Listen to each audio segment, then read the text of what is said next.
A paz do Senhor, amados. Hoje nós vamos compartilhar alguma coisa no livro do profeta Ezequiel, no capítulo 37, é um texto bastante lido, bastante comentado, bastante conhecido, ali no Vale de Ossos Secos. Mas a Bíblia diz que ela, falando da própria palavra, diz que a palavra ela se renova a cada dia, a cada manhã, a cada instante.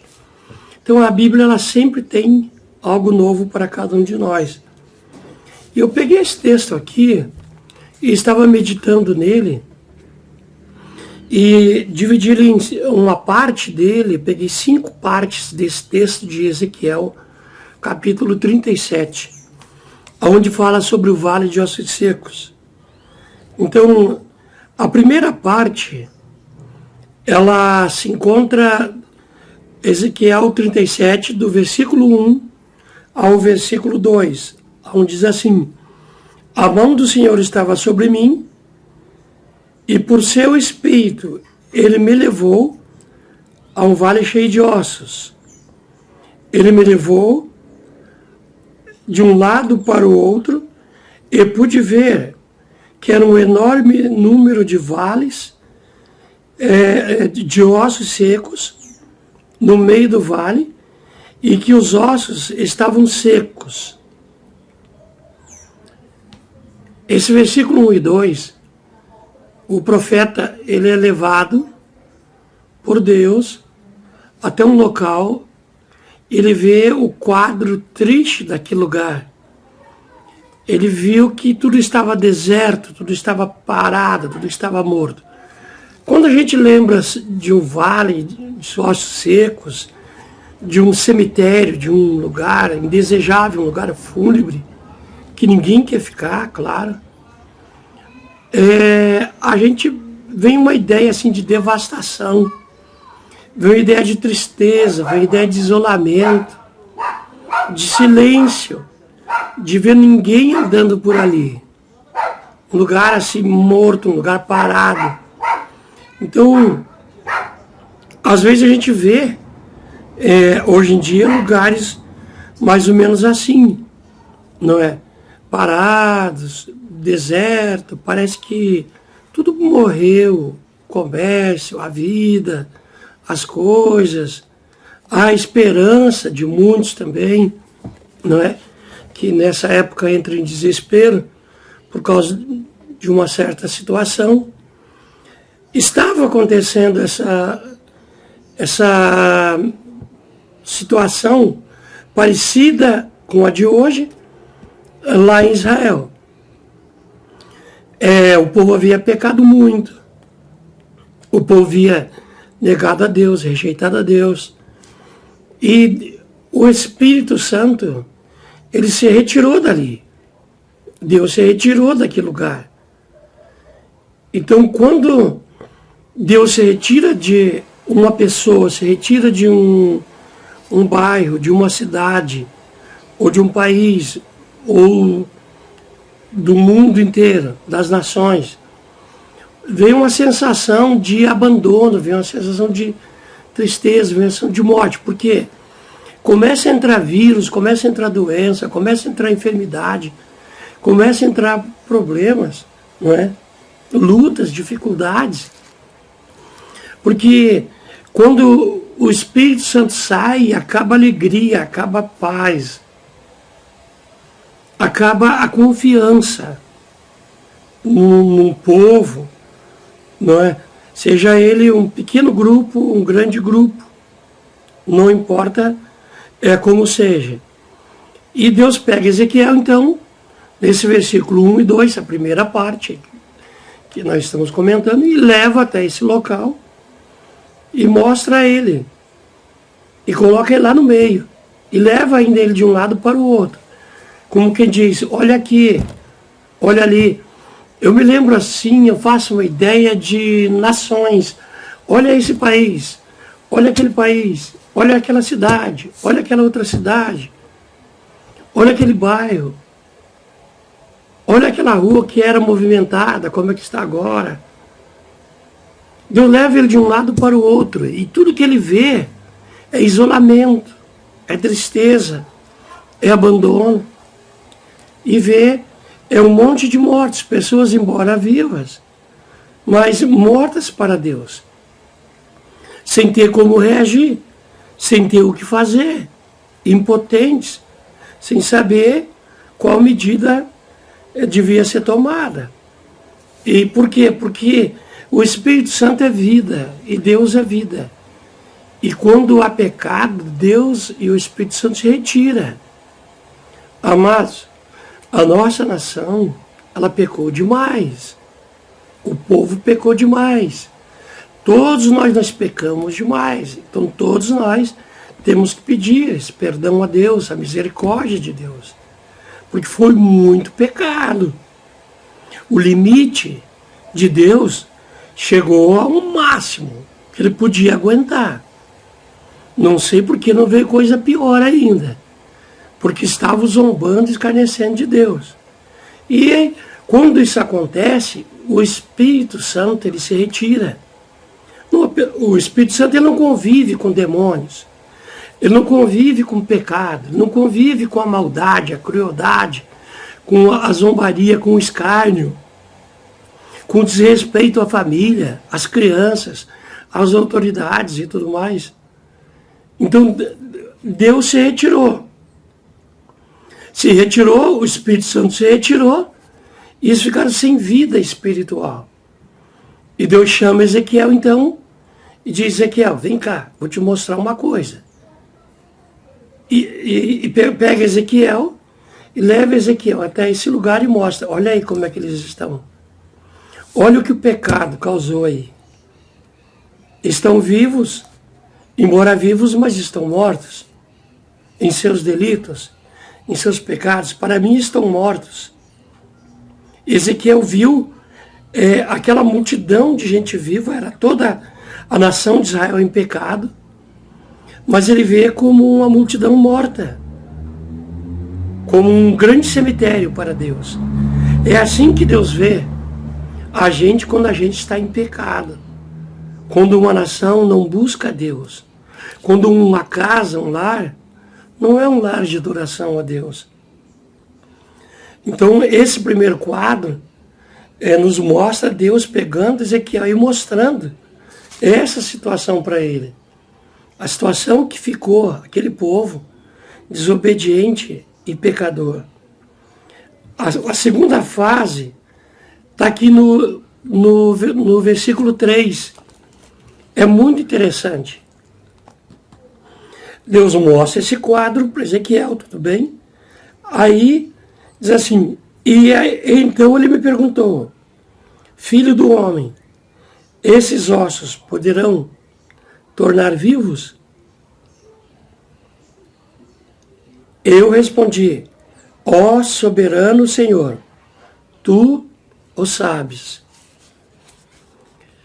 Ezequiel poderia cair no mesmo erro de uma multidão de pessoas nos nossos dias, que pelas redes sociais, ou de uma maneira ou de outra, pelos meios de comunicação, tudo que é falado, eles querem rebater, eles querem ensinar, quer dizer que sabe mais, que entende mais. E, às vezes, a gente atropela a soberania de Deus, a grandiosidade de Deus. A gente quer ser mais inteligente do que Deus, mais sábio do que Deus. Ezequiel poderia cair nisso e falar assim: olha, eu sei essa resposta. A minha resposta é que esses ossos podem reviver.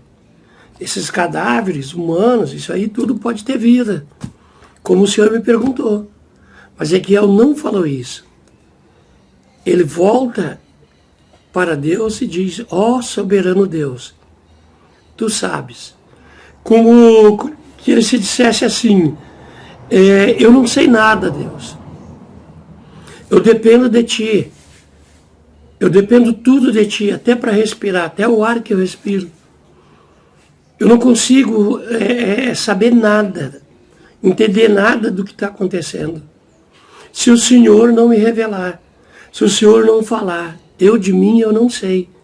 Eu não tenho respostas para isso. Amados, então, essa segunda fase nos ensina a não querer saber tudo, a querer dar opinião em tudo. Olha, Deus me mostrou assim, eu sei assim, é desse jeito. Dê um tempo para Deus. Deixa Deus falar contigo. Tenha humildade de falar com Ele. Senhor, Tu és soberano. Eu não entendo nada. Não sei nada do que está acontecendo. Só peço a Tua misericórdia, porque o Senhor sabe o que pode acontecer ou não. Então ele teve essa humildade. Como eu falei, não é essa coisa, desespero de milhares de pessoas querendo dar a mesma resposta, tudo ao mesmo tempo, para uma questão às vezes complicada, que só pertence a Deus. Então ele disse, eu respondi, ó soberano Senhor, Tu o sabes, Tu é que sabe. A terceira coisa vai do versículo 4 ao versículo 6.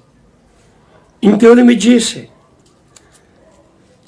profetize, diga-lhes, ossos secos, ouçam a palavra do Senhor. Assim diz o soberano Senhor a estes ossos. Farei um espírito entrar em vocês, e vocês terão vida. Assim diz o soberano Senhor. Note em que momento nenhum ele falou assim, eu, Ezequiel, estou falando. Não, ele disse, ó soberano Senhor. Assim ele diz, farei entrar em vocês um espírito, e vós tereis vida. É muito importante quando a gente ouve Deus falar. É muito importante quando a gente não toma frente, não é precipitado, mas espera Deus revelar, Deus falar, Deus mostrar. Tem um tempo para ouvir, para escutar o que Deus quer. Em tudo, mas em tudo mesmo, Deus está falando alguma coisa. A gente que não para, não ouve, não escuta, não dá um tempo para Deus mostrar o que Ele realmente quer com as coisas. É muito importante que a gente escute, que a gente entenda o que Ele realmente quer. Aí quando a gente age dessa maneira, Deus usa nossas vidas. Deus fala através de nós. Quando Ezequiel, ele agiu assim, esperando de Deus, que Deus falasse, que Deus mostrasse, dizendo que Deus é que sabia. Aí Deus começou a usar ele.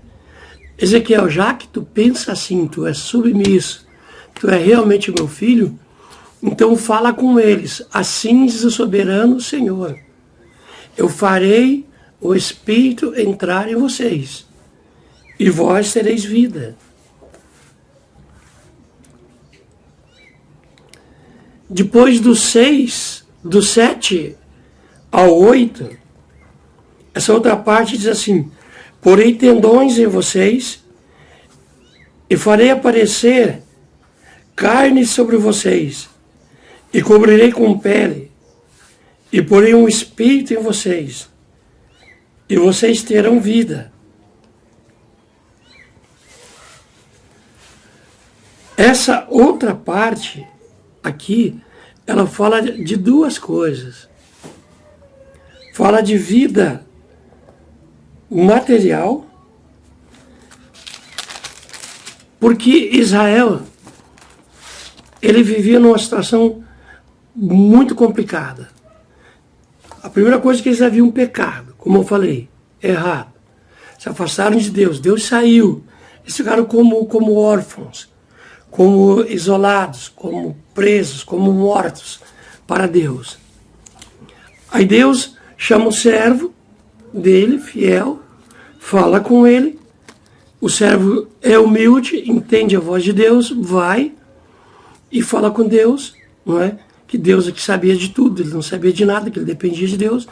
Deus, de posse dessa fé de Ezequiel, dessa submissão, dessa humildade, ele passa a usar ele. Que Deus usa quem é humilde, quem é submisso, quem desce, quem diminui. Aí como aconteceu isso, amados? Deus fala para Ezequiel, Ezequiel, agora você profetiza a eles que eu vou colocar o Espírito neles, eles vão ter vida. E aí depois agora, nessa outra parte, Deus fala, olha, eu farei nascer carne, os ossos vão se juntar, eles vão se unir, eles vão ter vida, vão ter um corpo formado.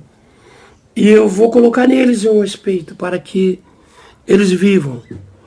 Essa parte aqui, lembra, Deus está falando com Israel. Quando Israel, por causa do pecado, foi espalhado pelo mundo inteiro. Judeus foram mortos, perseguidos no mundo inteiro, na Segunda Guerra, misericórdia, no Holocausto, não é?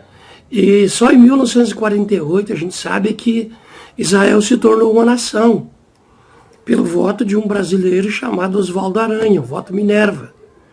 Está lá Isaías capítulo 66, versículo 8, está escrito exatamente isso. Qual a nação que pode ser feita em um dia, não é? E que Deus, ele fez isso. E Israel realmente nasceu em um dia, com uma assinatura, não é? De um brasileiro chamado Oswaldo Aranha, nas Nações Unidas, quando votou para Israel ser eleito como país. E aí os israelitas voltaram à sua pátria. Os ossos, se cumpriu essa profecia, os ossos espalhados, estavam mortos pelo mundo, sem Deus, sem nada, sem vida. E depois de repatriados, eles passaram a ter vida normal, passaram a ser legalizados, organizados e ter vida com Deus. É importante ter vida com Deus. A vida com Deus, ela não existe sem união, sem unidade. E foi isso que aconteceu lá. Então, com unidade e vida com Deus, a gente vive em paz. Que Deus abençoe, em nome de Jesus.